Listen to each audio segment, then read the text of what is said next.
નમો ઓરિયંતાણમ, નમો સિદ્ધાણમ, નમો આર્યાણમ, નમો ઉજ્જાયણમ, નમો લો સબ્બસાવણમ.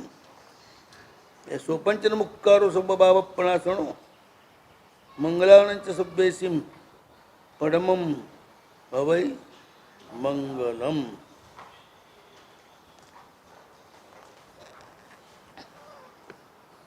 ઓમ નમો અર્હતે પરમાત્મન ભગવતે નિરાતંકાય નિસંગાય નિશંકાય નિર્મલાય નિર્દુંબાય નિસ્તરંગાય નિરુણમય નિરામયાય નિષ્કલંકાય પરમ દૈવતાય સદાશિવાય મહાદેવાય શંકરાય મહેશ્વરાય મહાવ્રતિને મહાયુગને મહાત્મને પંચમુખાય મૃત્યુંજય અષ્ટમૂર્તે ભૂતનાથાય જગદાનંદાય જગત પિતામહાય જગત દેવાદિદેવાય જગદીશ્વરાય જગદાદિગંડાય જગત ભાસ્વતે જગત કર્મ સાક્ષીણે જગત ચક્ષુષે ત્રય તનવે અમૃત કરાય શીત કરાય જ્યોતિષ ચક્ર ચક્રીણે મા જ્યોતિર્દ્યોતિતાય મહાત્મ પાર સુપ્રતિષ્ઠિતાય સ્વયં કર્ત્રે સ્વયં હર્ત્રે સ્વયં પાલકાય આત્મેશ્વરાય નમો વિશ્વાત્મને.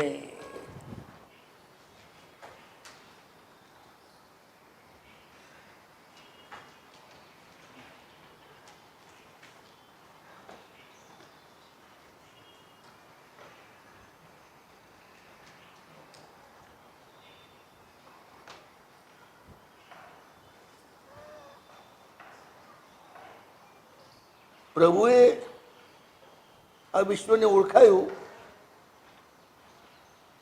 એટલે આપણે એ રીતે એને જોઈ શક્યા.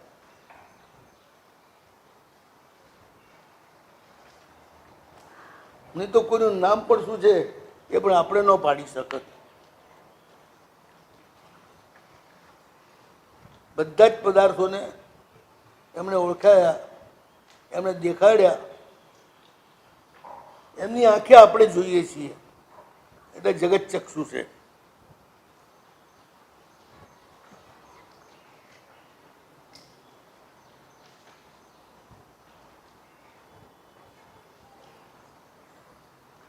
મોહથી અંધ વ્યક્તિને ચક્ષુ ભગવાન આપે છે, ચક્ષુ દયાણમ. જગતની વાસ્તવિકતા જોવાનું શા માટે આપે છે ને પોતાની પાસે માટે જગત ચક્ષુ છે.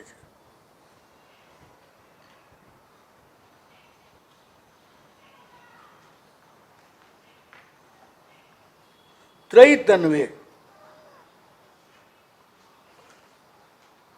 એટલે બ્રહ્મા વિષ્ણુ ને મહેશ આને કહેવાય ત્રય. એ ત્રય એમનામાં એક થયેલી છે એટલે ત્રય તન્વે.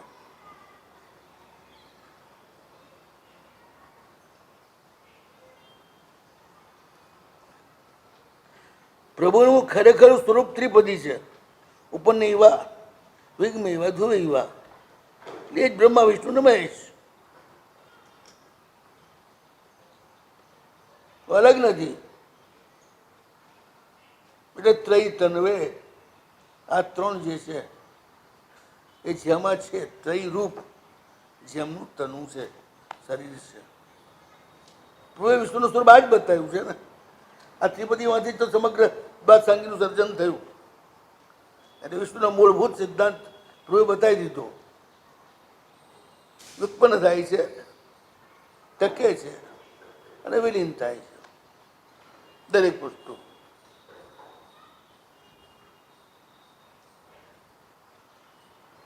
પર્યાયથી ઉત્પન્ન થાય છે, દ્રવ્યથી ટકે છે અને પાછું પર્યાય વિલીન થાય છે.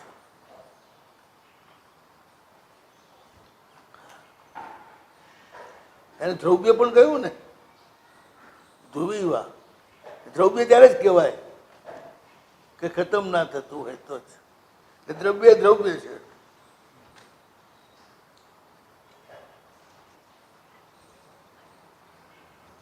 એટલે વિષ્ણુ પણ દ્રવ્ય કહેવાય છે.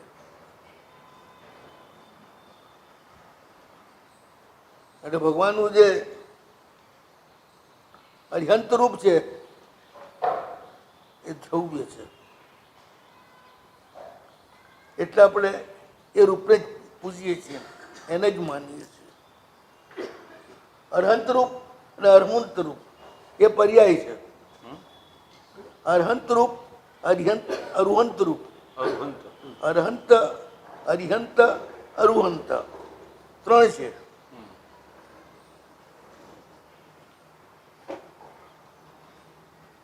દ્રવ્યાજ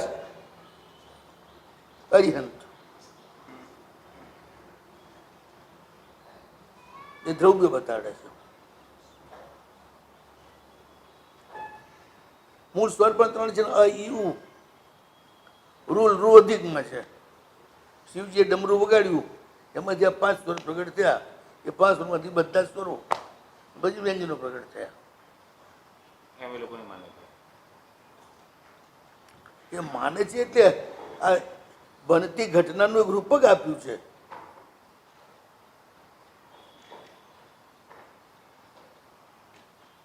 કલ્પના નથી, પણ જે ઇન્દ્રિયાતીત ઘટનાઓ છે ને આપણી, એ ઘટનાઓને આપણે સમજાવવા માટે આ રૂપ આપ્યું. એક ડમરૂનો અર્થ નાદ છે. નાદમાંથી સ્વર ઉત્પન્ન થયા, સ્વરમાંથી વ્યંજન ઉત્પન્ન થયા. શિવ એટલે આત્મા છે. નાદ તો આત્માનો સ્વભાવ છે ને, પૂતગલનો સ્વભાવ નથી. અનાહત નાદ,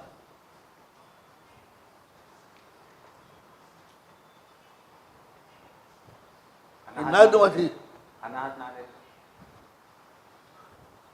આહત, બરોબર. ઘંટ વાગે ને પહેલો ટકોરો પડે આહત, અને પછી જે ઝંઝનાટી ચાલે એ અનાહત.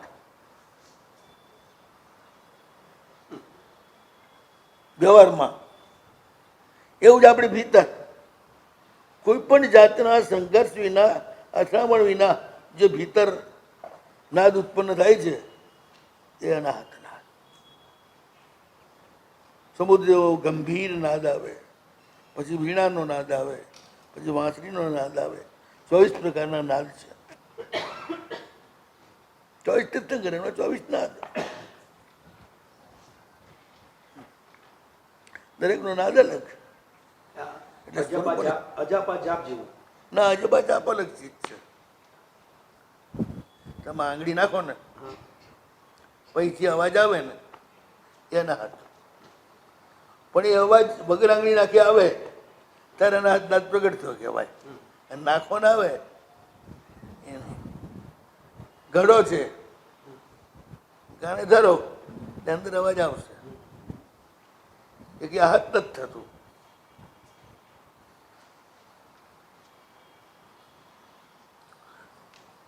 પૂતગલ પુંજમાં ચાલતો એક નાદ છે, એ અનાહત નાદ છે. આ નાદ અવ્યક્ત છે, એમાંથી વ્યક્ત સ્વરો પ્રગટ થાય છે, અને અવ્યક્તમાંથી જ વ્યક્ત આવે. જેમ કર્મ શરીર અવ્યક્ત છે, તૈત્ય શરીર અવ્યક્ત છે, અને એમાંથી જ વ્યક્ત એવું ઔદારિકનું નિર્માણ થાય. ઔદારિક નામ કર્મ શરીરમાંથી જ એક ભાગ છે ને કર્મ શરીરનો જ.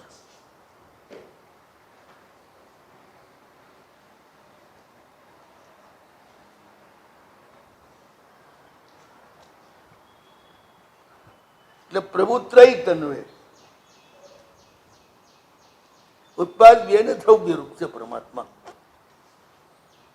પ્રભુને પૂછ્યું ને ભાઈ આમ કેમ તત્તમ, તત્વ આ જ છે ભાઈ, જે છે રિયાલિટી આ જ છે,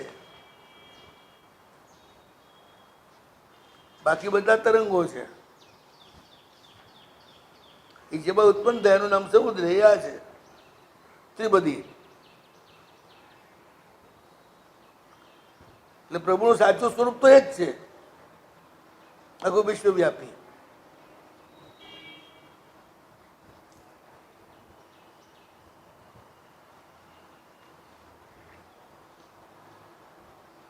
અમૃત કરાય, શીત કરાય, જ્યોતિષ ચક્ર ચક્રી.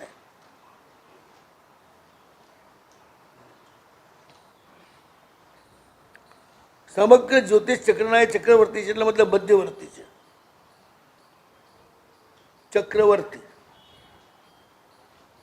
મધ્યવર્તી છે. એમના આધારે જ આ બધું જ્યોતિષ ચક્ર છે. આપણી ભીતર પણ નાડીઓમાં જે જ્યોતિ દોડી રહી છે એના કેન્દ્રમાં પરમાત્મા જ છે.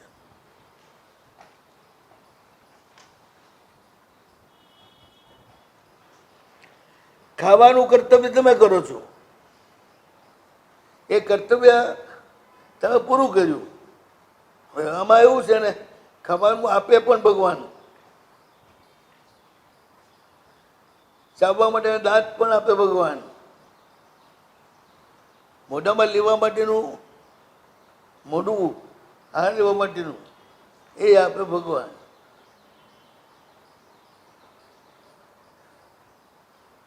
તમારે માત્ર કોળીઓ હાથમાં લઈને મોઢા મૂકવાનું, આ તમારું કર્તવ્ય. એટલું એ કરી દે તો પૂરું થઈ જાય. હે, એટલું એ કરી દે તો પછી પૂરું થઈ જાય. એવું ના થાય.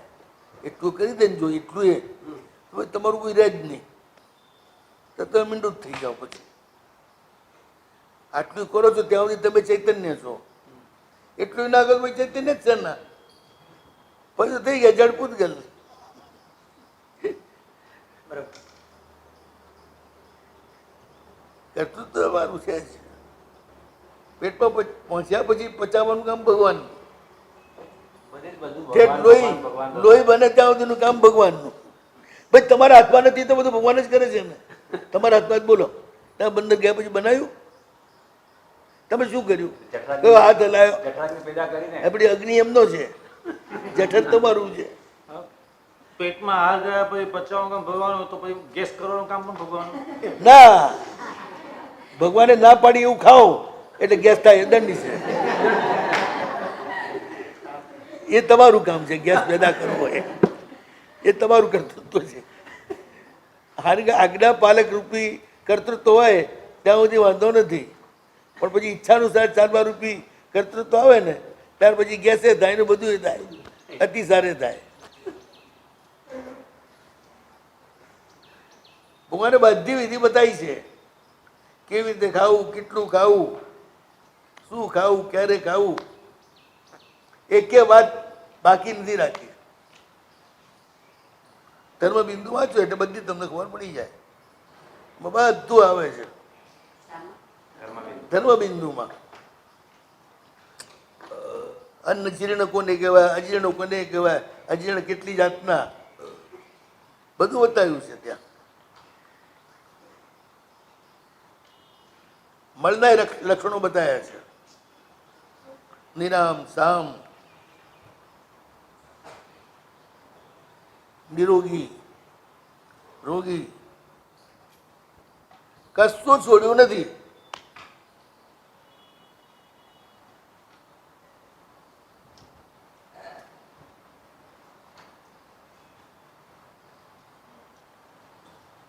ઘરેથી નીકળો એટલે શું કહેવાય, લિફ્ટ સરકારની, બહાર આવે રોડે સરકારનો, જે વાહન મળે એ પણ સરકારના લાયસન્સ વાળા એટલે સરકારના. એમાં સ્ટેશન પર પહોંચો એ સરકારનું. તમારું શું? તો તમે લિફ્ટમાં જાઓ, એ નીચે આવી અને પાછા ગાડી બેસો એ તમારું. સ્ટેશન પહોંચી અને નીચે ઉતરીને દરવાજામાં જઈને ટિકિટ લો, એટલું કામ તમારું. પછી બાજુ બેસી જાઓ ગાડીમાં એટલે પાછું સરકારનું કામ શરૂ.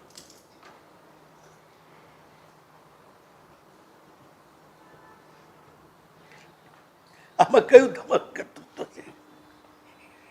રોડ તમે બનાવ્યો, લિફ્ટ તમે ચલાવી, લાઇટનું કનેક્શન તમે કર્યું. આપણે ટેક્સ ભર્યો તો એ લોકોએ બનાવ્યું. હે, આપણે ટેક્સ ભર્યો તો સરકારે બનાવ્યું. મફતના તો કોઈ ના આપે, ભગવાને ના આપે. હા, તમે એમની આજ્ઞા પાલન કરો ને એ ટેક્સ ભર્યો કહેવાય, એટલે પછી આપે તમને મોકલો. અને ઉપરાંત ભગવાને એ બી કહ્યું છે કે તને હું જે આપું એનો એકલા ધણી ન થઈ જવું, પાછું થોડું ઘણું મને આપતા રહેવું. એટલે ટેક્સ કહેવાય. પૂજા કરે, ગુરુમાને વરાવે, ગરીબને આપે, ગાયને અને કૂતરાને આપે, આ બધો ભગવાનનો ટેક્સ. અને એટલો ટેક્સ તમને ભરો, તમે ભરો બરોબર, તો ભગવાન તમને બધું આપે જે જોઈએ એ, જે જરૂરી એ. આપવાનું કામ તો સરકારનું જ છે, તમે હાથ કૂદો નતું.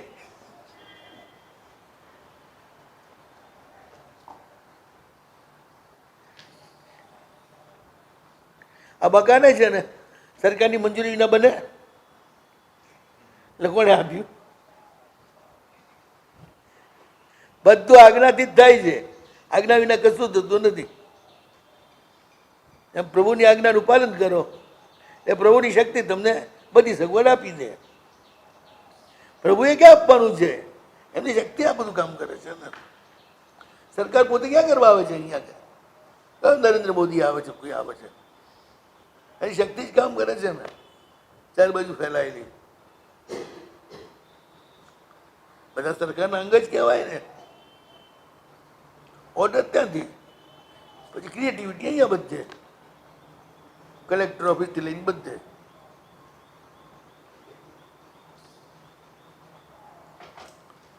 તો જ્યોતિષ ચક્ર ચક્રીને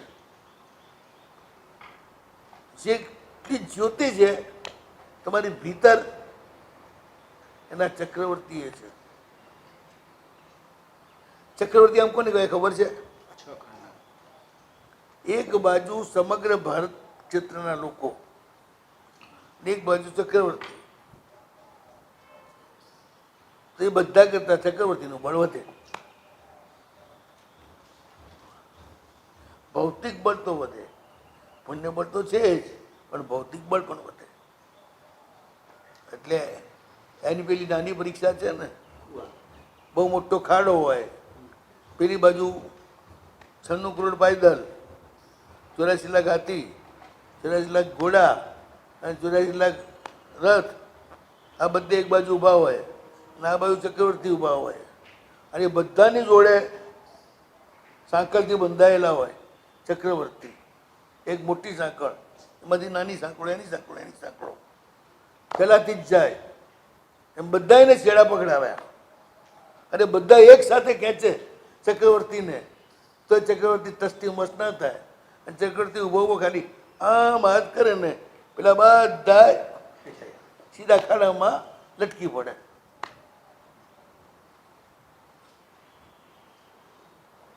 એટલું બળ હોય. રાજ કરે છે એના બળથી કરે છે, ખાલી સેનાના બળથી નહીં. અને સેના પણ લડે ને એ રાજાના પુણ્ય બળથી લડે ને તો જ જીતે. ઘણી વાર એવું બને, બહુ પુણ્યશાળી રાજા હોય ને, એ 50 સૈનિકથી 50,000 ને જીતી લે.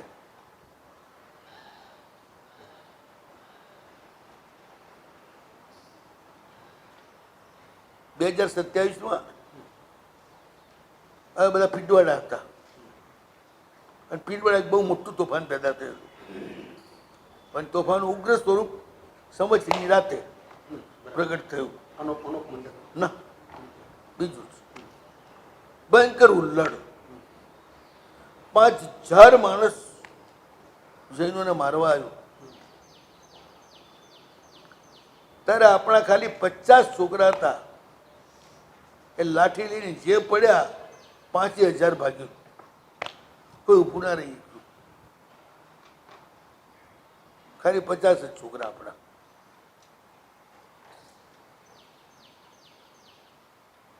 સવારે આવી કે સાહેબ અમે 50 જીતીએ બને જ નહીં. પન્નાજી માનો પ્રભાવ કે અમે 50 જણા બધાને પકડી શક્યા. અને 4 મહિના પછી પન્નાજીમાં જે વિહાર કર્યા પછી ફેર ઉલ્લડ થયું. 500 છોકરા હતા તો એ બધાએ માર ખાધો એ દાડે, 50 નહીં. કારણ ગુરુ મહારાજ નતા. એ ઉલ્લડ જાણે જોયેલું છે ને, અનુભવ્યું છે ને, એ આજે બોલે કે ગુરુ મહારાજ હતા તો અમે બધા બચ્યા, એ ન હોત તો એ પિંડવાડા એક વખતે ખતમ જ થઈ જાત, એવી હાલત હતી. એટલે એક જ વ્યક્તિનું પુણ્ય સમગ્ર વિશ્વ ઉપર શાસન કરે, એટલે જ્યોતિષ ચક્ર ચક્રીણ. જેટલા મહાપુરુષો છે ને એ બધા જ્યોતિષ સ્વરૂપ છે અને એના ચક્રવર્તી છે પોતે. મહાજ્યોતિર્દ્યોતિ થાય. મહાજ્યોતિ બધાથી દ્યોતિત છે પ્રભુ, પ્રકાશમાન છે. એવી જ્યોતિ કોઈને નથી હોતી. આભા મંડળ તો યોગીઓનું પણ ઘણી વાર પ્રગટ થાય. પ્રભુનું જે આભા મંડળ છે 12 સૂર્ય જેવું તેજસ્વી, અને છતાં આંખો ન બળે અને આપણે આરામથી જોઈ શકીએ. એ મહાજ્યોતિ માત્ર અરહંતની જ છે. પ્રગટ જ્યોતિ.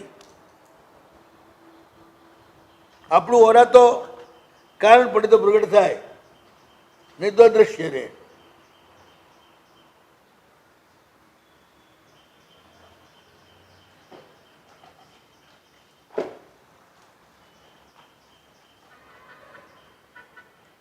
પણ જ્યોતિ સ્વરૂપ તો એ જ છે. આપણી ઓરા પણ એમની જ્યોતિનો ભાગ છે.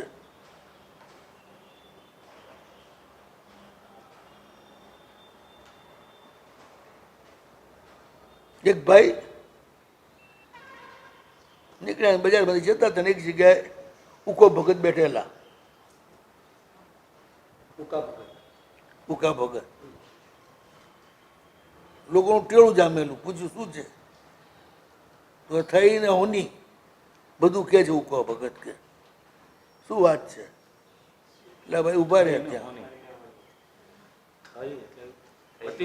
થઈ અને થનારી બધી વાત ઉકા ભગત બતાવે છે. એમ એ લોકોના ટોળા જે આવે ને કે બોલ તારું નામા, તારો બાપા, તારું ઘર ફલાણી જગ્યાએ, તારા ઘરમાં આ તકલીફ છે અને તમે એટલી એટલી જગ્યાએ ફરી આવ્યા.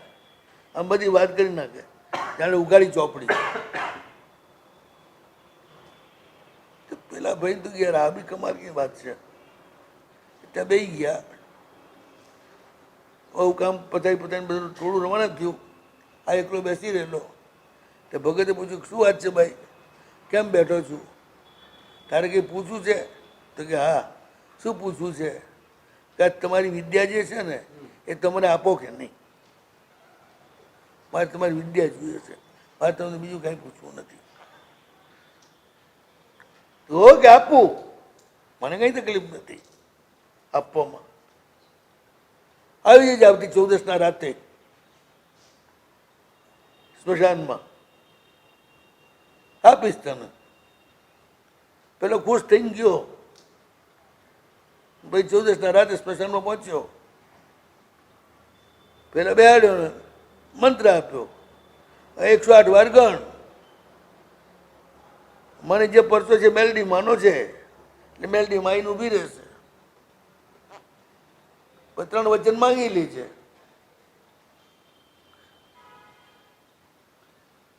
જ્યારે બોલાવું ત્યારે આવજો, જે કામ કહું એ કરજો.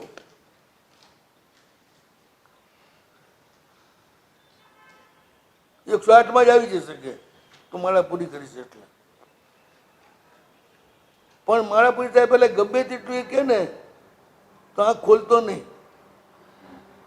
હા, માળા પૂરી થયા પછી જ આંખ ખોલજે. સારું. ઉકા ભગત કે ના ભાઈ માળા કરી. 108 પૂરી થાય પહેલા તો અવાજો શરૂ થઈ ગયા જોરદાર. પણ આને માળા પૂરી કરી. પછી અવાજ આવ્યો, માગ માગે તે આપું. તો પેલા પ્રગટ તો થા, પણ અવાજ સામેથી ના આવે, પાછળથી આવે. એટલે કે પાછળ કેમ ઊભી છે? આગળ આવ ને. તો આગળ તો સી રીતે આવું? તું આંખ ખોલ અને જો. એટલે આંખ ખોલીને જોયું પોતાના શરીરની આસપાસ જબરદસ્ત વીજળી જેવું વર્તુળ ફરે, ગોળ ગોળ ગોળ ગોળ ગોળ ગોળ. તો કે આ શું? આ તારી માયા છે. તો આ મારી માયા નથી, આ તારી માયા છે. મારી માયા સી રીતે? તું નવકાર આવડે છે તને? તો કે હા. તું રોજ ગણે છે? તો કે હા. આ એનું તેજ છે. એવું તેજ છે એટલે હું તારી સામે આવી શકતી નથી, એ સહન નથી કરી શકતી હું, એટલે હું પાછળ ઊભી રહું છું. તારે જે માંગવું એ માંગી લે. પણ એક શરત, જીવે ત્યાં સુધી ક્યારેય તારે નૌકાર ગણવાનો નહીં. તારું બધું કામ કરીશ, તને નિહાલ કરી દઈશ. દુનિયાના બધા લોકો તારા ભાગમાં પડશે અને બધી સંપત્તિની સુંદરી એ તારા ભાગમાં પડશે. જા કે ભોગવાય એટલું ભોગવશે. પણ નૌકારનો નિયમ લેવો પડે, તારે પાણી મૂકવું પડે કે જિંદગીમાં ક્યારે નૌકાર ગણવો નહીં. વિચારો પડી ગયો શું કરું? જવાબ આપી શકતો નથી. ત્યાં પેલો જલ્દી કર, હવે હું બળી જાઉં છું, કાં મને છુટ્ટી કર. કે તું જા, હું જઈ શકતી નથી, તું છુટ્ટી ના કરાતો. કાં જલ્દી કર, નક્કી કર કે નૌકાર નહીં ગણું તો હું તારામાં સમાઈ જાઉં, અને નહીં તો મને છુટ્ટી કર. પેલા આ તો મારું સી રીતે થાય? આ દેવીએ જેનાથી બળી જતી હોય અને ધ્રુજતી હોય એવી શક્તિ આપણી રીતે છોડાય? તો કે જા ભાઈ, તું છુટ્ટી. આ મહાજ્યોતિર્દ્યોતિ થાય.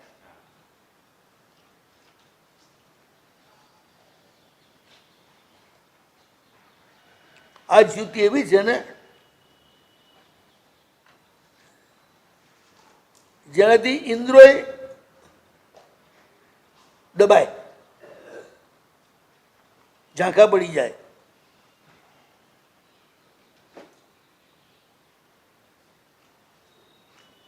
મોટું વ્યક્તિનું તેજ જ કામ કરતું હોય ને.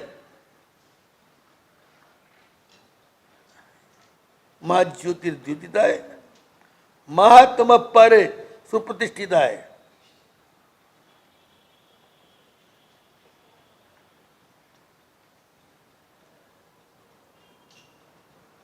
આખું વિશ્વ જગારમય છે, તમોમય છે. એની પેલે પાર સુપ્રતિષ્ઠિત છે, સિદ્ધશિલા ઉપર.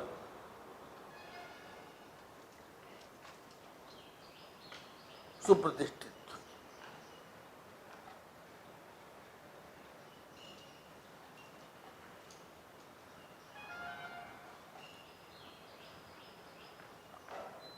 કરતા ભાવ એ તમહ છે, તમસ છે.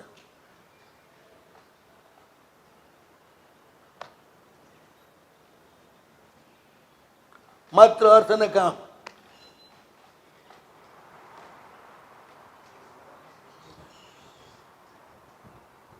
એમાં જ કરતા ભાવ આખો ડૂબેલો. એ બે થી પ્રભુ પર છે. અંધકાર બે જ છે આ દુનિયામાં. અર્થ એટલે લોભ, લોભથી આંધળો. કામ એટલે કામથી આંધળો. આ બે આંધળા આંધળા છે. એ મહાઅંધકાર છે જે પ્રકાશમાં પણ માણસને કશું દેખવા દેતો નથી, એવો અંધકાર છે. પ્રભુ એ અંધકારની પેલે પાર છે. મીન્સ જ્યાં સુધી તમે કામાંત છો ને, લોભાંત છો, ત્યાં સુધી પ્રભુ તમને મળે નહીં. પ્રભુ આ બે થી આઘારે, કામાંત અને લોભાંત બે થી આઘારે. અને પેલે પાર સુપ્રતિષ્ઠિત.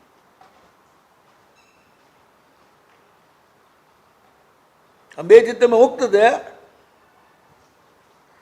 તો પ્રભુ તમારામાં પ્રતિષ્ઠિત થઈ જાય.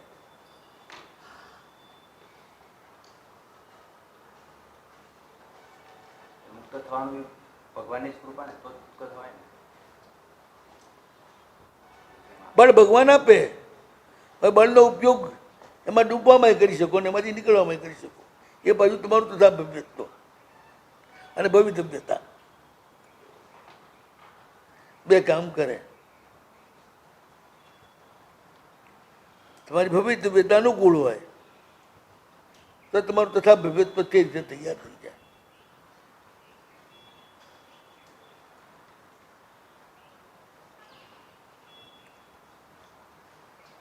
જ્યાં બિલકુલ તમ નથી ત્યાં પરમાત્મા છે. એટલે કર્મનો અંધકાર જ્યાં નથી ત્યાં પ્રભુ પ્રતિષ્ઠિત છે.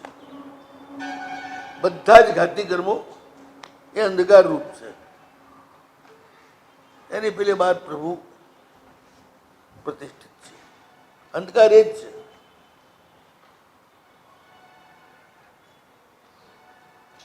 મહાતમ પારે સુપ્રતિષ્ઠિતાય મહાજ્યોતિર્દ્યોતિતાય. જ્યોતિ છે ને જ્યોતિને અંધકાર નતો પટે જ નહીં ને.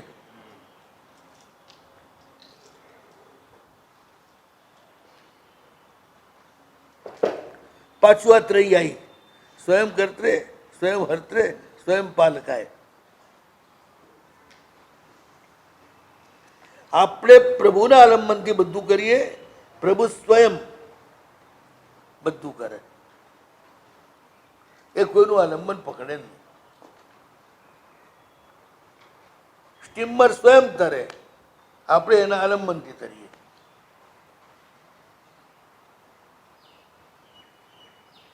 ગાડી સ્વયં ચાલે પોતાના પૈડા ઉપર, પોતાના બળ ઉપર. મુસાફર ગાડીમાં ચાલે.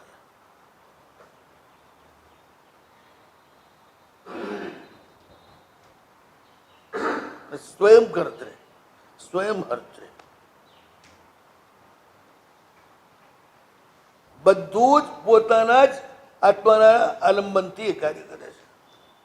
એ બીજા કોઈનું આલંબન પકડતા નથી. આપણે એમનું આલંબન પકડવાનું. નિરાલંબનમાં પણ એમનું આલંબન પકડવાનું. ત્યાં સાલંબન નિરાવલંબનનો અર્થ બીજો છે. પૌગલિક કોઈ પણ પ્રતિક એનું આલંબન પકડો એ સાલંબન. પૂતગલની પેલે બહાર રહેલું છે પરમ ચેતના, એનું આલંબન પકડો એટલે નિરાલંબન. એટલે આલંબન પકડવાનું જ નહીં, એ તૈયાર જ છે. ત્યાં બધું છોડીને ઉભા રહો.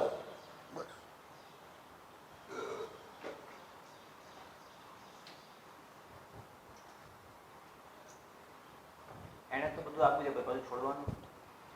બધું આપ્યું છે એણે જ. એને બધું છોડવાનું. એની માલિકી છોડવાનું. જે એને આપ્યું છે ને એ એનું જ છે માનીને ચાલવાનું. તમારું છે એવું નહીં માનવાનું.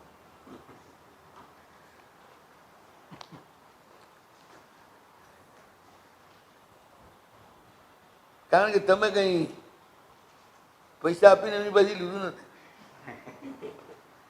કે તમે માલિક થઈ શકો.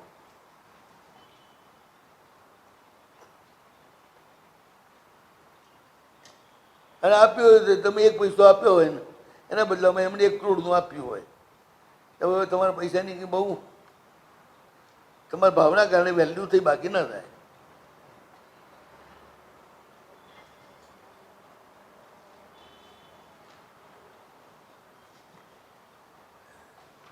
સ્વયં કર્ત્રે સ્વયં હર્ત્રે સ્વયં પાલકાય. બધું સ્વયં પોતે જ કરે છે. કોઈ પણ આલંબન વિના કરે છે. બસ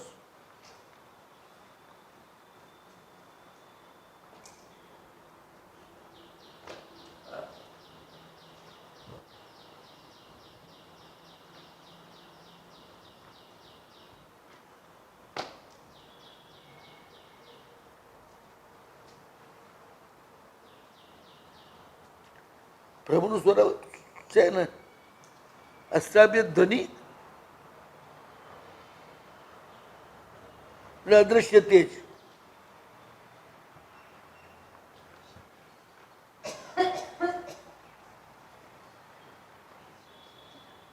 ઇન્દ્રિયાતીત તેજ, ઇન્દ્રિયાતીત ધ્વનિ.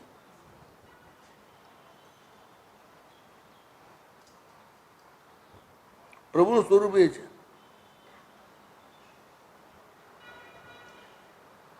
ઇન્દ્રિયથી ગમે છે જ નહીં, અત્યંદ્રિય જ છે. છતાંય આપણે એમને પકડી શકીએ માટે દેહ રૂપે અહીંયા પ્રગટ થાય છે એ પરમ જ્યોતિ, પરમ શક્તિ.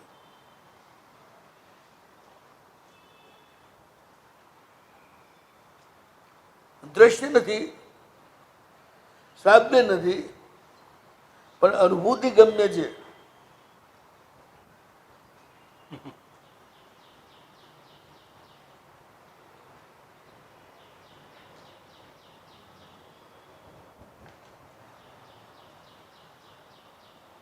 એ જ્યોતિ એમની સર્વત્ર વ્યાપ્ત છે. એને પ્રાણ જ્યોતિ પણ કહી શકો, નાદ જ્યોતિ પણ કહી શકો. મૂર્તિની પ્રતિષ્ઠા થાય ત્યારે એ પ્રાણની સ્થાપના કરવામાં આવે છે. એટલે મૂર્તિ જીવંત થઈ જાય છે.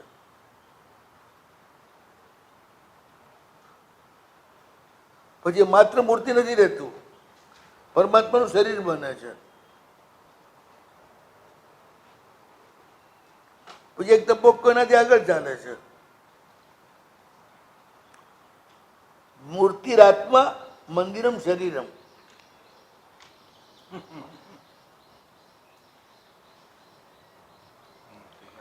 શિલ્પી એમ કહે છે મૂર્તિ આત્મા છે, આખું મંદિર એમનું શરીર છે. એટલે મૂર્તિ શક્તિ રૂપે સમગ્ર મંદિરમાં વ્યાપે છે. એ મંદિરમાં તમે ગમે ત્યાં બેસો, ભગવાન તમને જુએ કે ના જુએ, તમે ભગવાનને જુઓ કે ના જુઓ, ભગવાન તમને જુએ અને તમને શક્તિમાં ડૂબાડે. પછી જેટલા તમે સેન્સિટિવ એટલી એને ફીલ કરી શકો. જેટલી જાડી ચામડી એટલું ફિલિંગ ઓછું થાય. જાડી ચામડી એટલે શું? કોઈ વ્યક્તિ અને કોઈ વસ્તુ ઉપર જ્યાં સુધી મોહ હોય ત્યાં સુધી એનું ફિલિંગ નથી થતું. જે દાડે શરીર અને આ શરીરની દુનિયા બે ઉપરનો નિજતાનો ભાવ તૂટી જાય, મોહ તૂટી જાય, પછી એમનું ફિલિંગ થાય આપણને.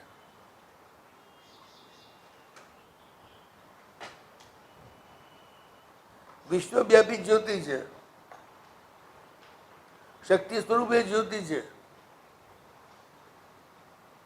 બધી જ મૂર્તિ અને મુનિઓમાં એની શક્તિ વિલસી રહી છે. પણ છે ઇન્દ્રિયાતીત. મહાત્મ પારસ પ્રતિષ્ઠિતા. ઇન્દ્રિય ગમ્ય વિશ્વ છે ને એ જ રાગદ્વેષમાં આપણને પાડે છે.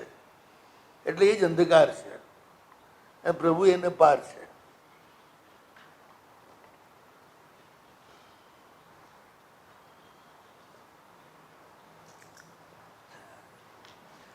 એટલે અર્થને કામ જ આવ્યા બંનેમાં. અર્થ એટલે વસ્તુ, કામ એટલે વ્યક્તિ.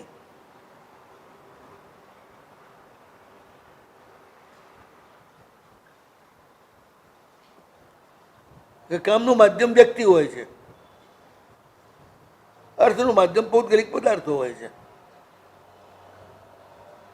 આ બંને સાધનો લગાવ એ અંધકાર છે, એની પાર પ્રભુ રહેલા છે.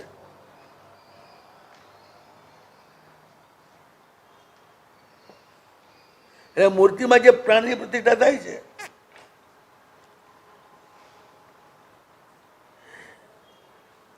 એ ધ્યાન દ્વારા જ આપણે ફીલ કરી શકીએ. અને ધ્યાન એટલે બીજું કશું જ નહીં, બાહ્ય પદાર્થોમાંથી અલગ થઈ જવું એ જ ધ્યાન. એના ધણીપણાથી અલગ થઈ જવું એ જ ધ્યાન. જ્યાં તમે છોડ્યું કે આનું દ્વાર શરૂ થયું, માર્ગ શરૂ થયો. એટલે મૂર્તિના મંદિરમાં આજે પરમાત્માની વિશ્વવ્યાપી પરમ જ્યોતિ એના આચાર્યો ધ્યાન દ્વારા ખેંચી, મંત્ર દ્વારા ખેંચી મૂર્તિમાં જોઈન્ટ કરી દે છે. આચાર્ય શું છે? ખાલી ઇલેક્ટ્રિશિયન છે જે તમને જોડાણ કરી આપે. એવું વિશ્વવ્યાપીને પરમ શક્તિને મૂર્તિમાં તમે જોડાણ કરો છો, એનું નામ પ્રતિષ્ઠા. એ જોડાણ થયા પછી નિરંતર એ શક્તિ આવતી જ રહે મૂર્તિમાં. પછી એની દ્રષ્ટિમાંથી પાછી લીક થતી રહે અને તમને મળે. એટલે પછી મને પ્રસન્નતામેથી તમને પ્રભુની શક્તિ મળી છે. એની નિશાની શું? ચિત્તની પ્રસન્નતા, નિષ્કારણ, કોઈ પણ સંસારની મનગમતી ઉપલબ્ધિ વિના પણ ચિત્તની અંદર જે આનંદ છવાઈ જાય એને કહેવાય પ્રસન્નતા. ભૌગોલિક ઉપલબ્ધિના આધારે જે આનંદ છવાય એ કહેવાય હર્ષ, અને મોહનીના ઘરનો.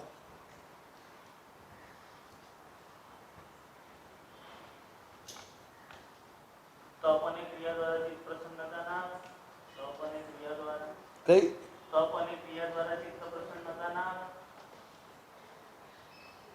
તપ અને ક્રિયા પ્રભુ સાથે જોડાવા માટે જ કરવાની છે. એ ચિત્તની પ્રસન્નતા તો પ્રભુ સાથે જોડાવ ત્યારે જ આવે, એમને ના આવે. પ્રભુ તો સર્વત્ર છે ને, તમે ડાયરેક્ટ નથી કરી શકતા એટલે તમને મૂર્તિનું આલંબન આપ્યું. ડાયરેક્ટ કરો તો અમને કઈ વાંધો નથી. જ્યાં બેસો ત્યાં, જ્યાં બેસો ત્યાં મંદિર.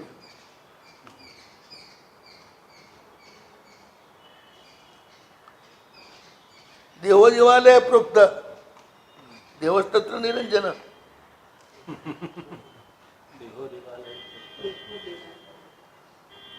હૃદયના સિંહાસન ઉપર પ્રભુ બિરાજમાન થાય. આ એમનું શિખર છે, ચોટલી એમની ધજા છે. આ મંદિર ધજા ચોટલી છે. એકલો ધજાદીન શોભે નહીં ને, ધજા વાળો ધજાદીન શોભે.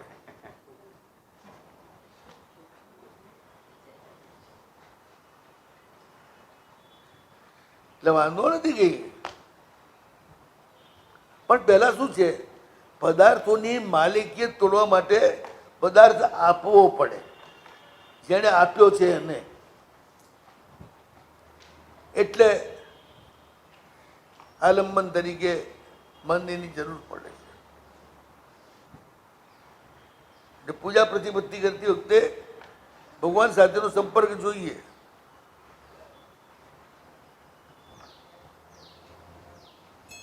ભગવાન દેખાવા જોઈએ, સંપર્ક જોઈએ. ધ્યાનમાં બેસો ત્યારે મંદિરમાં ગમે ત્યાં બેસી જાઓ.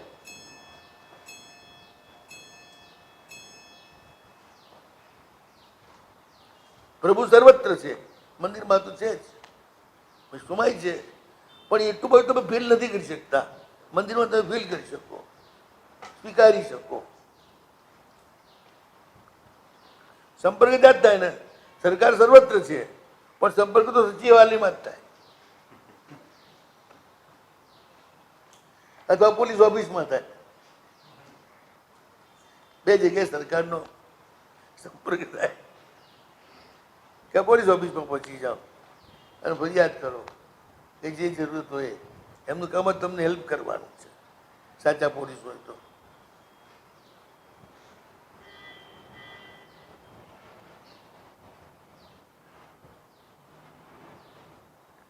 એ મંદિરનું કામ આ છે.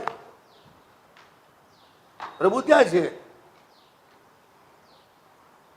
પણ પ્રભુને આપણે અંદર લાવીને બિરાજમાન કર્યા છે. સાત રાજ અળગાજે બેઠા પણ ભક્તિમાં મનમાં બેઠા, અહીંયા આવે ને ત્યાં આવે, ત્યાં 24 કલાક હાજર શક્તિ રૂપે. પણ એ શક્તિ નિરંતર ચાલુ રહે. નંબર 1 એ શક્તિ તમને મળે. નંબર 2 એ માટેની આખી વ્યવસ્થા, એનું નામ પૂજા પદ્ધતિ.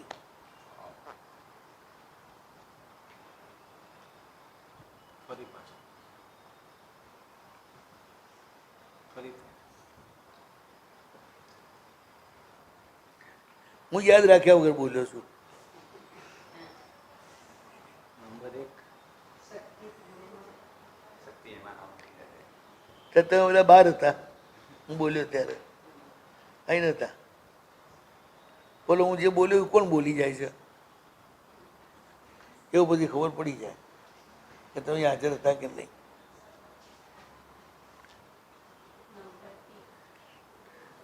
આ મન વગરનું હાજર છે એ બોલી જશે. બધા ડખા તમારા મનવાળાના જ છે. અડધા અહીં ને અડધા બાર. શબ્દ કાનમાં જાય છે, અર્થ પકડાતો નથી. અર્થ તો પકડાય.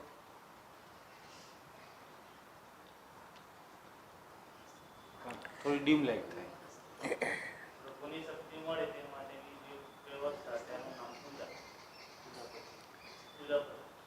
પ્રભુની શક્તિ મળે એવી જે વ્યવસ્થા, એનું નામ મંદિર.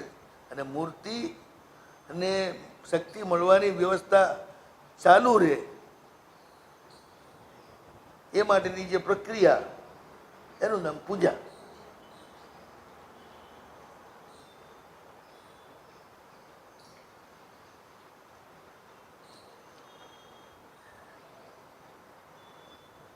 પ્રેમ ક્યાં મળે? તો કે પતિમાં. બરોબર, પ્રેમ પતિમાં રહે છે એટલે પતિમાં મળે પ્રેમ. પણ એ મળતો ચાલુ રહે એ માટે આ બધી પૂજા પ્રતિપત્તિ કરવી પડે કે નહીં? આકાશી પૂજા પ્રતિપત્તિ ન કરે તો મળતો ચાલુ રહે.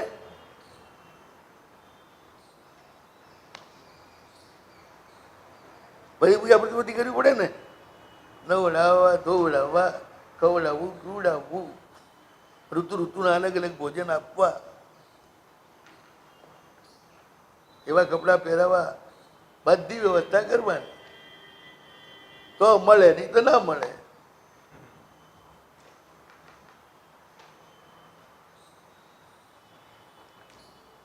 કે મંદિર ભગવાન માટે નથી, ભગવાન સાથે આપણું મિલન થાય એ માટે છે. અમે પ્રેમીઓનું મળવાનું સ્થાન છે ને, એ મોટાભાગે મંદિરે જ હોય છે. मैं तुमसे मिलने आई मंदिर जाने के बहाने. બહુ જૂના જમાનાનું ગીત છે, પણ કેવું મસ્ત છે.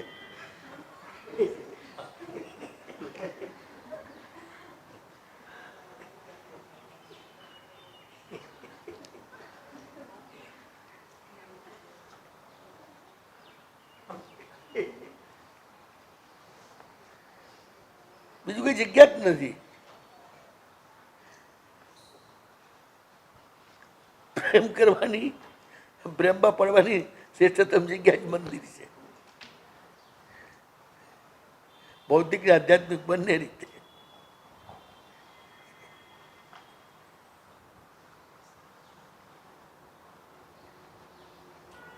ગામની બહાર મંદિર હોય, મોટો બગીચો હોય, વન્ય સ્થળી હોય, વનસ્થળી રમ્ય, પ્રભુના મંદિર હોય. વાતાવરણ એટલું આહલાદક હોય કે મૂળદેશ માણસ પણ ત્યાં જઈને ફ્રેશ થઈ જાય, નવી દુનિયામાં પહોંચી જાય.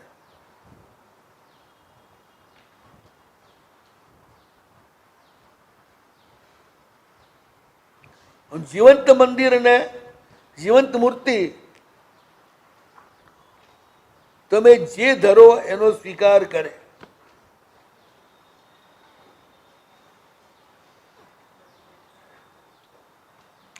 ધરાવેલા મિષ્ટાન ફળ બધા પછી નીરસ થઈ જાય, ઉતરી ગયેલા થઈ જાય, ફોફા જેવા, ખાનારાને કોઈ ટેસ્ટ ના આવે.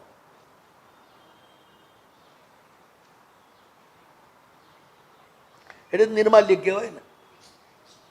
વીર્યહીન માણસને આપણે નિર્માલ્ય કહીએ ને, એમાં અહીંયા આગળ શું છે? ઓજસ તત્વ.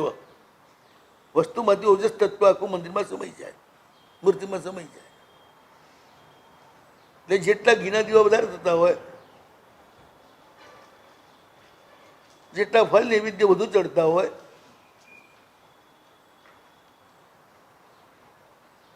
ઉત્તમ ચંદન આદિનું વિલેપન થયેલું હોય, મગમગતું કેસર કસ્તુરી વગેરે માપસર નાખીને,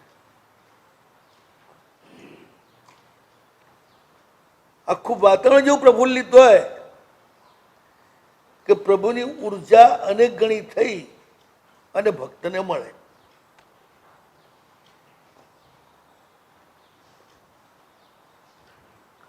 અને ભક્ત એટલો શક્તિશાળી બને કે આઠે કર્મનો નાશ કરી અને ફટાફટ પ્રભુ તુલ્ય બની જાય. મંદિરનો ઉદ્દેશ્ય એ જ છે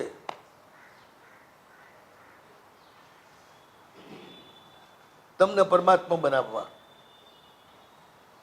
એ માટેનું પૂરેપૂરું બળ પૂરું પાડવું. પણ એ બળ માટે પૌદ્ગલિક સામગ્રીનો જ ઉપયોગ કરવો પડે, અને પૂતગલ હટાવવા માટે પૂતગલ જ કામ આવે.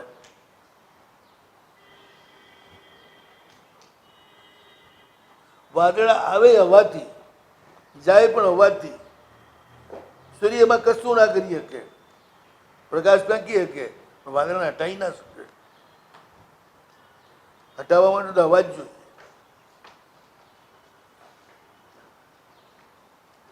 એમ અશુભ કર્મોને હટાવવા માટે પ્રભુ જ જોઈએ.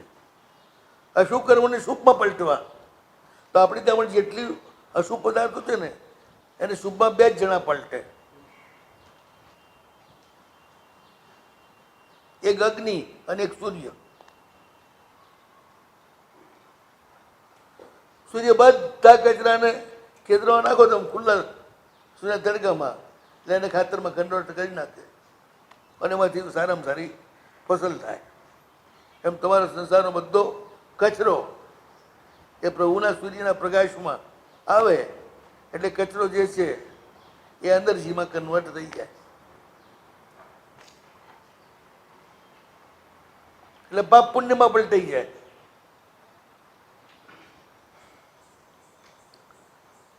પુણ્યનું નામ જે શુદ્ધ આત્મ તત્વ પ્રગટ કરવામાં પૂરેપૂરી સહાય કરે, પરમાત્મા તત્વ સાથે મિલનમાં પૂરેપૂરી સહાય કરે, એનું નામ પુણ્ય. અને પૂતગલમાં મિલન માટે ફરજ પાડે એનું નામ પાપ.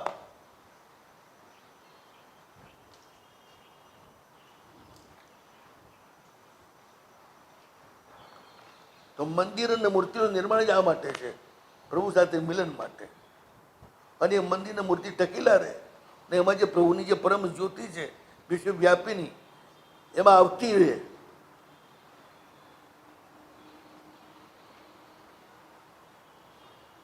એ માટે આખી પૂજા પદ્ધતિ સચિત જળથી જ મૂર્તિને સ્નાન કરાવવું પડે, કારણ કે જીવનથી જ જીવન રહે છે, નિર્જીવથી નહીં.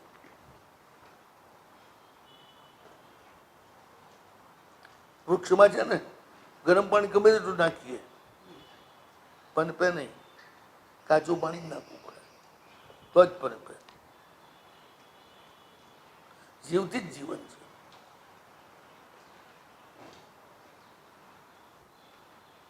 ઘણા લોકો પોતાના ઘરમાં હોય ને ઘોડા કે ઉકાળેલું પાણી પીવડાવે. કોને ઘોડા ગાડીઓ ઘોડા સમજાવો કરવું છે બધું. ગાયનું કામ શું? દૂધ આપવું. એ દૂધ લેવું એ માટે જ ગાય છે ને.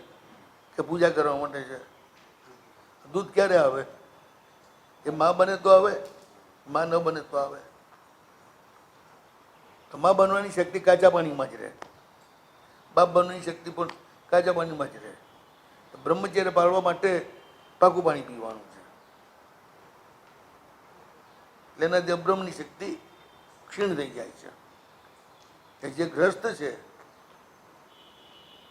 સંસારક છે, જેને હજી સંતાનો જોઈએ છે, એને પાકું પાણી નથી પીવાનું. દરેકની મર્યાદા છે. પોતે જે ભૂમિકા એ છે એ ભૂમિકાને ઉચિત જ ધર્મ આચરે, એ ભૂમિકાને અનુચિત ધર્મ ન આચરે. આંબિલને બધું સંલેખના રૂપ છે. એટલે મુનિ પણ પાછલી ઉંમરમાં કરે. આગલી ઉંમરમાં તો એને વ્યવહાર કરવાની છે, ભણવાનું છે, વિહાર કરવાનો છે, દોડવાનું છે, એટલે શક્તિ જોઈએ, એટલે એકાશનું કરવાનું, આંબિલ નહીં કરવાનું.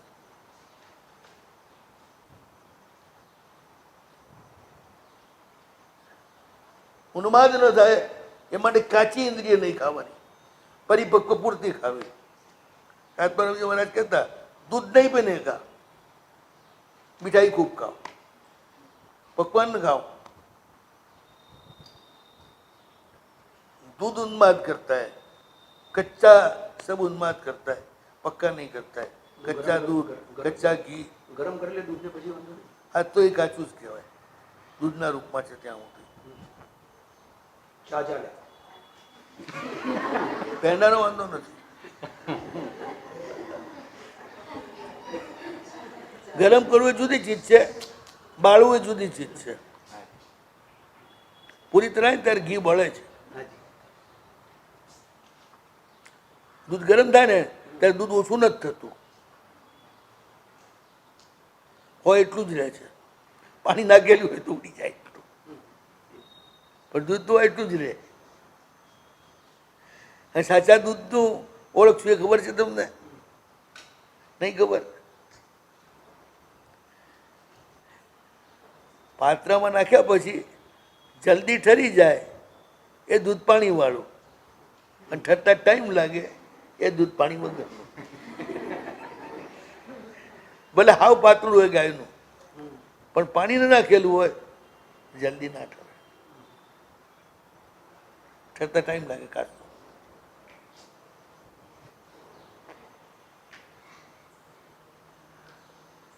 એટલે કાચી ભેગી નહીં વાપરવાની, પરિપક્વ વાપરવાની.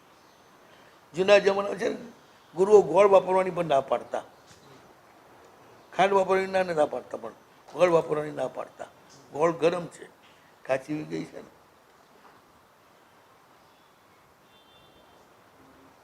સાકર ગરમ નથી, ઠંડી છે.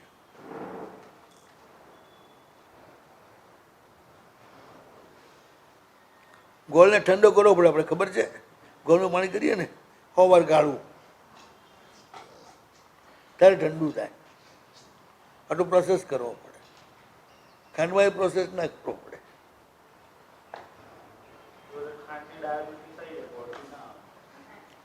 ડાયાબિટીસ ખાંડથી નથી થતો, પણ લેવા દેવા વગર ધણી થઈ પદાર્થના અને ચિંતા કરો છો એનાથી થાય છે. કોઈ દાડો ખાંડ ખાવાથી કોઈને ડાયાબિટીસ થયો જ નથી. જે પણ ડાયાબિટીસ થાય છે ને એ લેવા દેવા વગરની ચિંતાઓ કરે છે, જેમાં કંઈ મળવાનું ના હોય, અને એવી ચિંતાઓ કરે એને ડાયાબિટીસ થાય. ગાંડાઓની બી થાય છે ડાયાબિટીસ. ગાંડા એ જ હોય, મૂર્ખાઓ એ જ હોય ને. મૂર્ખો કોને કહેવાય? જેમાં કંઈ લેવા દેવા ના હોય એની પંચાયત કરે એનું નામ મૂર્ખો.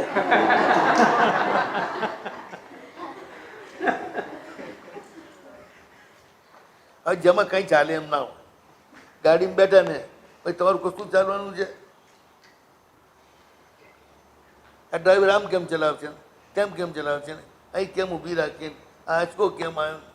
પણ ગાડીમાંથી બહાર બધી મજાની જે સૃષ્ટિ જેવી છે જો ને, આ બેઠા શું પંચાયત કરે છે ડ્રાઈવરની? આ બધા આવા જ હોય. અર્ધ સત્ય છે કે પૂર્ણ સત્ય? શું આની વાત કરો છો કે ખાંડ ખાવાથી ન થાય ડાયાબિટીસ ન થાય, કે અર્ધ સત્ય છે કે પૂર્ણ સત્ય? સાપેક્ષ છે. સાપેક્ષ. વાહ, વાહ. ખાંડ વધુ પડતી ખાવાથી થઈ શકે છે. હા બરોબર સાપેક્ષ.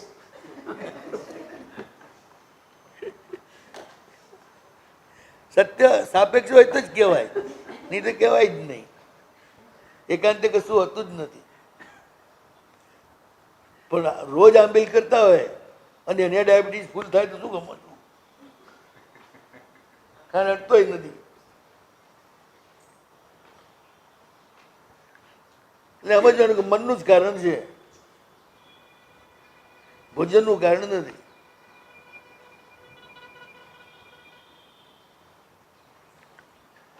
એમ કહેવાય કે ગૃહસ્થનો ઘરમાં તો ગરમ પાણી હોય જ, બધા ઘરમાં બધા જ પીતા હોય, નિર્દોષ મળે સાધુ સાધુને ઉકાળેલું પાણી. ગ્રસ્ત કોને કહેવાય તો ખબર છે ને? જેના ઘરમાં 28 પુરુષો હોય અને 32 સ્ત્રીઓ હોય એને ગ્રસ્ત કહેવાય.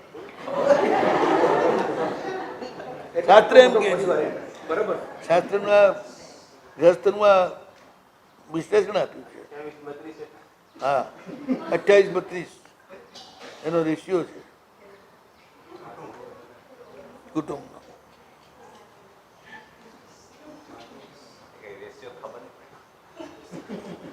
એટલે કે સ્ત્રી વધારે જોઈએ, પુરુષ ઓછા ચાલે. પુરુષ વધુ હોય ને સ્ત્રી ઓછી હોય એ નોન બેલેન્સ કહેવાય. ઘરમાં 60 જણ જોઈએ પણ આ રીતે જોઈએ.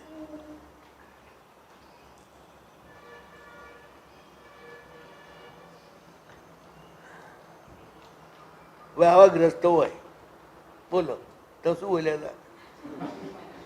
જવાબ મળી ગયો. એટલે એમાં કેટલા ડોહા ડોહી હોય જ ને,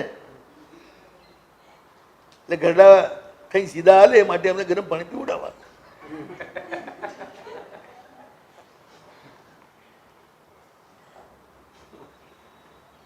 ગરમ પાણીથી ફર્ટિલિટી ઓછી થઈ જાય. એટલે ભગવાનને આપણે ગરમ પાણીથી અભિષેક ના થાય. આપણી વાત એટલી જ છે, કાચા પાણીથી જ થાય. ભગવાનને મેવાની વાત છોડો, બાકી લીલા ફળ જ ધરાવાય.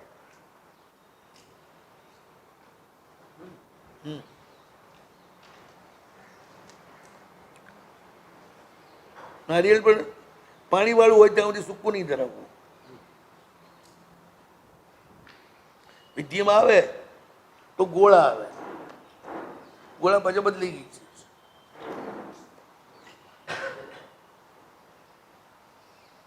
ખડખડિયું નહીં ધરાવવું. આપણે એમ કહેતા કોકને ખડખડિયું પકડાઈ દીધું. પાણીનો અવાજ આવતો હોય તો આવો જ બસ, એ જ ને. કે ફોડી જ નથી કરવું આપણે. ખડખડ્યું એટલે અંદર ગોળો ગોળો અંદર તૈયાર થઈ ગોળો જુદો પડી ગયો હોય અને અવાજ આવતો હોય ખડખડિયું કહેવાય. પાંચમ ચૌદસ ને ભગવાનને કોઈ લીલોતરીની બાધા નથી, એ બધી આપણે છે. એને તો બધી તિથિમાં અને બધા દિવસોમાં 5 કલરના ફૂલ વર્ષા જ કરે છે. શું કરશું કહો? ફૂલ ચડાવે, કાચું પાણી ચડાવે અને પછી કે ફળ ચડાવે કે નહીં કાચું.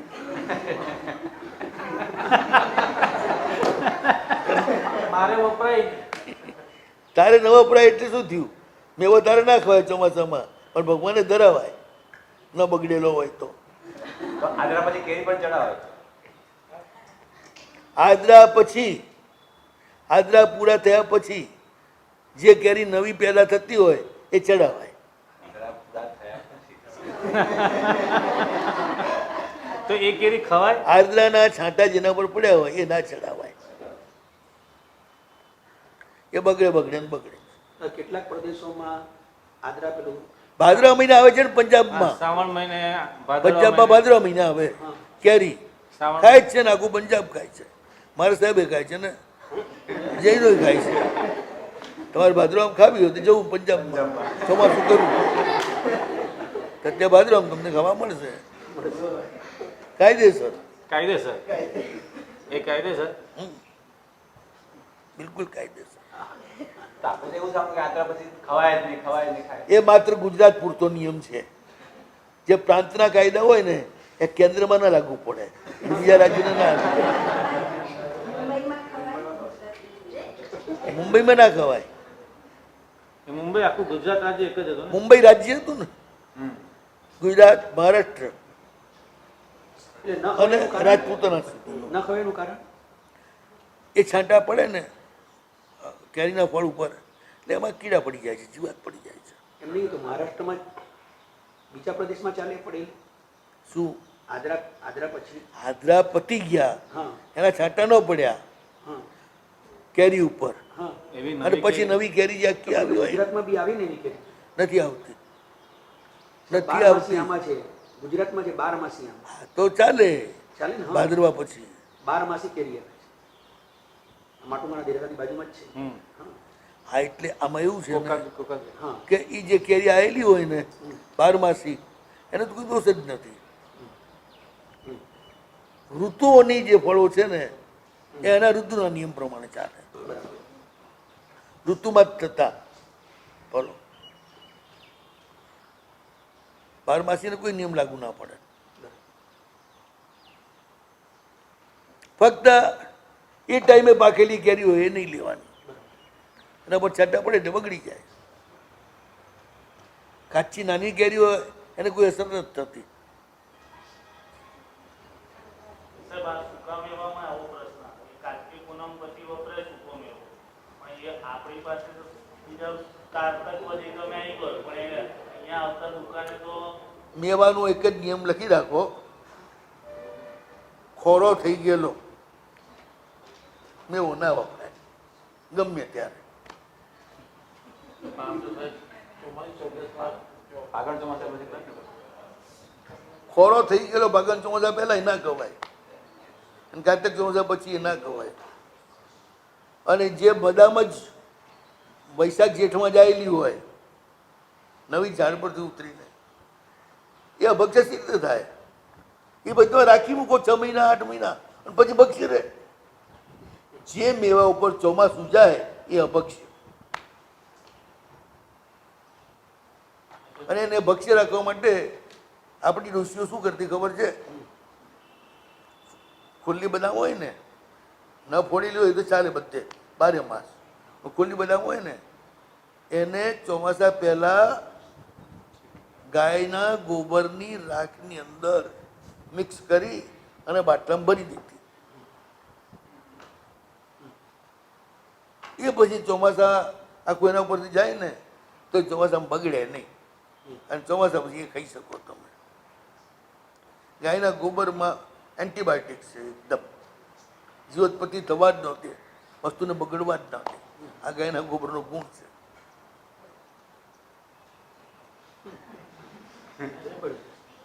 આપણે અનાજને ખરાબ થાય ને માટે પારો અને ગાયનું ગોબર આ બધું મિક્સ કરી અને એના લાડવા નાના નાના બનાવી મૂકતા. ડોસીઓને ખબર હોય, આ ગોળીઓ જૂના જમાનામાં ના ગોળીઓ નહીં આવી, ગોટીઓ બનાવતા અને ગોટીઓ મૂકતા. ગોબી વપરાય કે ગોબી? અભક્ષ્ય નથી. ચોમાસામાં જ્યારે જીવોત્પત્તિ થાય ત્યારે બધી ચીજ ના વપરાય. સીધો હિસાબ. પણ આપણને કેવું રીતે ખબર પડે જીવ થાય એ થાય? તો ભલા આદમી ખેતરમાં જઈને જોયું ને ખબર પડી જાય. ફૂલ ખોબ્યું ને રીતસર કીડા બધા થયેલા દેખાય અંદર પડતા.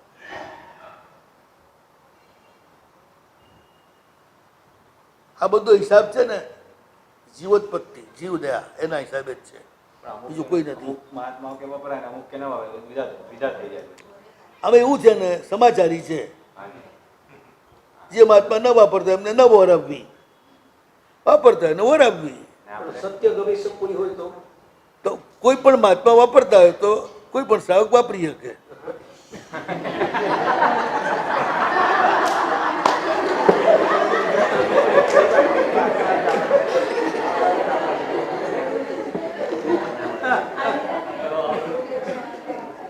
આને છૂટ મળી કે તમે પતી ગયું. સાહેબ, એક આપના સમુદાયના એક ગ્રુપમાં વપરાય ખૂબ. એક ગ્રુપમાં નથી વપરાય. હવે જેને એલર્જી હોય ના ખાતા હોય,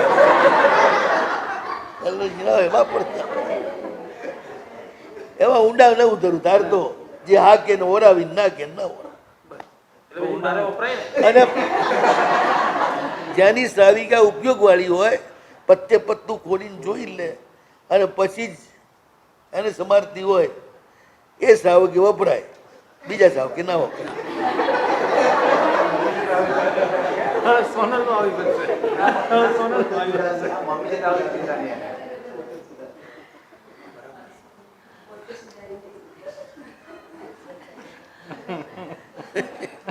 ભક્ષ્યા ભક્તિમાં બહુ માથું ના કરે. અને મુખ્ય વાત એ છે ને કે જેમાં જીવને વધુ રસ આવે ને એનાથી વધુ કર્મ બંધાય, માટે એનાથી આઘા રહેવું. એનો ત્યાગ રાખો. બરાબર. અને કોઈ ચીજ આદત કે વ્યસન ના થવી જોઈએ.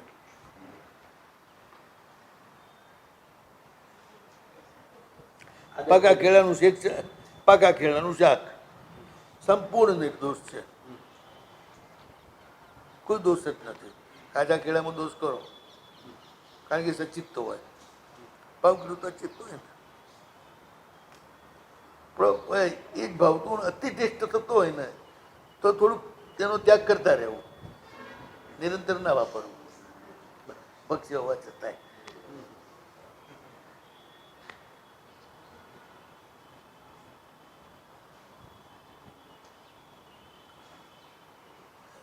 તો આ રીતે પરમાત્માની પ્રતિષ્ઠા જે છે ને, આ પ્રભુનું જે રથ તે જ છે ને, વિશ્વવ્યાપી છે અને એ પૂતગ્રાત્મક છે. શબ્દ અને કર્મણ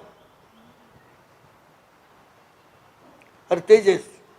શબ્દ તો કર્મણના કારણે આવ્યો છે, પ્રભુના ઉપદેશમાં દ્વારા. એ શબ્દ અને પછી આ તેજસ, આ બેનું જે સાયુજ્ય એમાંથી ઉત્પન્ન થતી આજે પરમ શક્તિ, પ્રાણ શક્તિ, ચિત્તી શક્તિ, એનું મૂર્તિમાં સ્થાપન થાય છે. અને એના સંરક્ષણ માટે જ પૂજા પદ્ધતિ છે. અને વસ્તુ ઉપરનો તમારો મોહ તૂટે એ માટે જે વસ્તુ તમે ઉપભોગમાં વાપરો છો એ પ્રભુને ધરવાની. જે નથી વાપરતા એ શક્તિ ન હોય તો નહીં ધરવાની.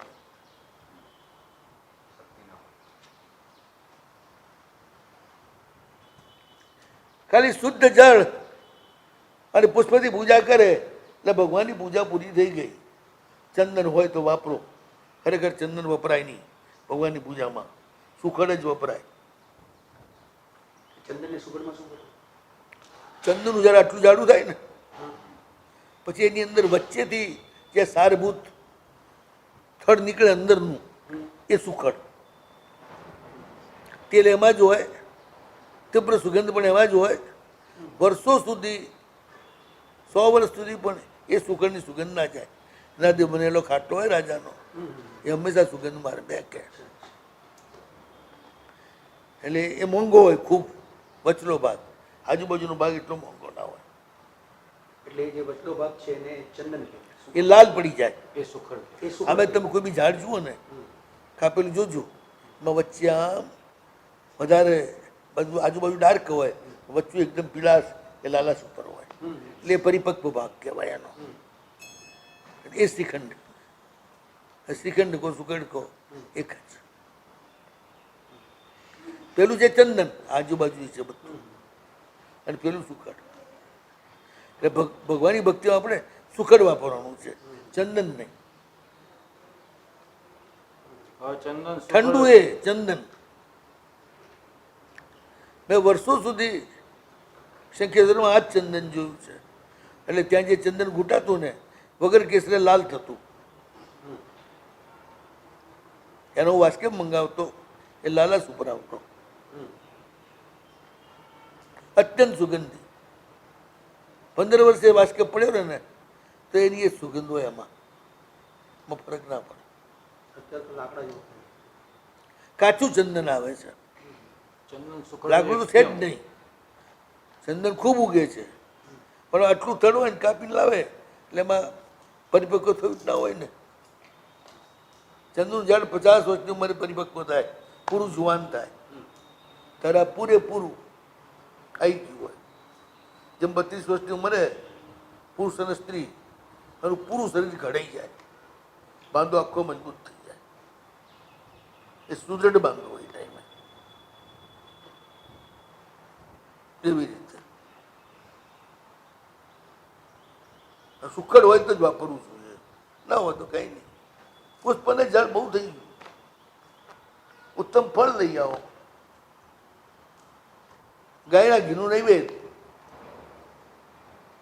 ન જ હોય તો બેસતા ઘીનું, પણ ઈચ્છા પૂર્તિ માટે ગાયના ઘીનું જ નહીં. આ ધર્યું ને કામ પતી જાય ત્યાં તમારું. શ્રીફળ પણ એવું, સજીવ મૂર્તિ પાસે તો તમે ધરો એવું જ કામ કરી આપે. એક સ્થાનકવાસી ટીચર ગોગુંડામાં રહે, ગોગુંડા આપણે ઉદયપુર ને આ જૈન પિંડવાડા કેરાજપુર વચ્ચે ગોગુંડા આવે, ત્યાં આપણા 2-3 દેરાસર છે. તો એ ત્યાંથી એક મજાવડી નામનું ગામ છે, 3-4 કિલોમીટર ઉપર. મજાવડી, ત્યાં આગળ પાછળ દુકાનનું મંદિર છે. ભગવાન પાછળની મૂર્તિ છે, એમાં ધડ અને માથું જુદું છે. હા, કપાળમાં 2 ખીલા ઠૂકેલા છે. અને એ મૂર્તિ જે છે ને, ભગવાન આમ બેઠા છે બરોબર, અને ભગવાન આમ જુએ છે. ધડ માથું જુદું છે ને, ત્યાં માથું ફિટ કર્યું ત્યારે આમ થોડું આડું રહી ગયું છે, એટલે માથું આમ, ધડ આમ, ધડ પૂરો સન્મુખ બિલકુલ, માથું થોડુંક ઈશાન તરફ. આવી મૂર્તિ છે અને ત્યાં બિરાજમાન છે. લાલભાઈ લઠ્ઠા એને જીર્ણોદ્ધાર કરાવે, અડવા ગયા, તરત જ અંદરથી નાગ આવ્યો, ફેન કેન ઉભો રહ્યો. ભગવાનની અંદરથી જ નીકળ્યો નાગ, કાનમાંથી. અહીં ખાડા છે 2 બાજુ, એ દૂધનો પ્રક્ષાલ થાય ને બધું દૂધ અંદર જાય. એ ટાઈમે કેટલી બધી જીવાતો નીકળે, એ બધું દૂધતી જાય અને પાછી અંદર જતી રહે એ જીવાતો. પણ જેવા પેલા અડવા ગયા ને એવો અવાજ આવ્યો, મંદિરનો જીર્ણોદ્ધાર કર, મને ના અડ, મને કેમ અડે તું? માથું ઠીક કરવા માટે જરાક કે મોઢું ને ધડ હરખા કરી લઉં, એટલે કયું કારીગરને જરાક પકડ. એ જ્યાં અડ્યો ને ત્યાં નાગ નીકળ્યો, સીધો ડંખ માર્યો, પેલો બેહોશ થઈ ગયો. પછી ખૂબ કરગર્યા ભગવાનને. ત્યારે ઝેર ઉતરી ગયું, કારીગર જીવતો થઈ ગયો. લઠ્ઠાને પાછી ચેતવણી આપી કે તું મને ના અડ, તારે જે કરવું હોય મંદિરનું કામ કર. કયા ભગવાન છે? પાર્શ્વનાથ ભગવાન, મજાવડી પાર્શ્વનાથ, મજાવડી પાર્શ્વનાથ. હા, ગોગુંડાથી 4 કિલોમીટર અંદર છે, અને મંદિર ગામની બહાર છે, ખેતરમાં. કોઈ આવે નહીં જાય નહીં. એ ચંદનમલ टीचर ત્યાં तेरा भक्ति के स्थानक पास मैंने कहा हमारा सब भगवान इतने जागते हैं, जब भी मेरे को काम पड़ता है मैं एक नारियल लेके जाता हूँ पानी वाला, और जा करके भगवान को धराता हूँ.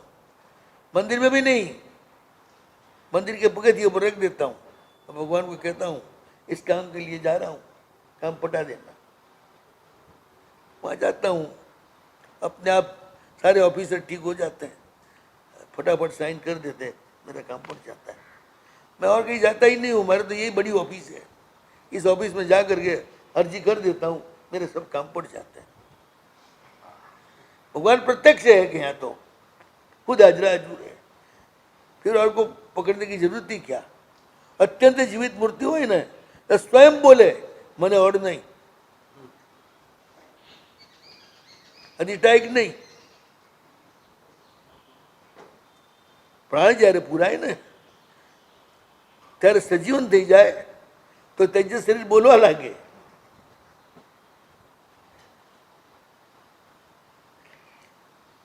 ધડ ને માથું જુદું હોય, જોઈન્ટ કરેલા હોય, અહીં ખીલીઓ, મેં કીધું આ ખીલીઓ કેમ?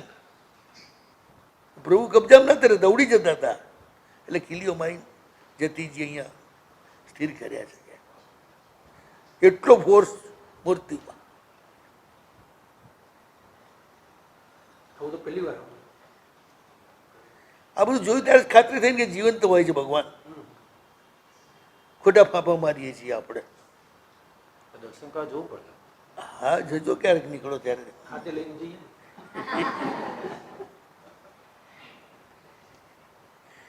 મહેમાન છે ને, રોજ માટે રહી પડે તો મહેમાન ના રહે, એટલે આપણે પછી માન પણ ના રહે.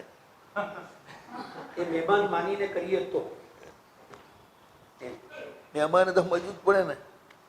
એ મહેમાન સમજે તો ખોટું બી સમજે, સાપેક્ષ છે આપણે. હા, આ મહેમાન સમજે એ ખોટું પણ છે અને સાચું પણ છે. સાપેક્ષ છે એટલે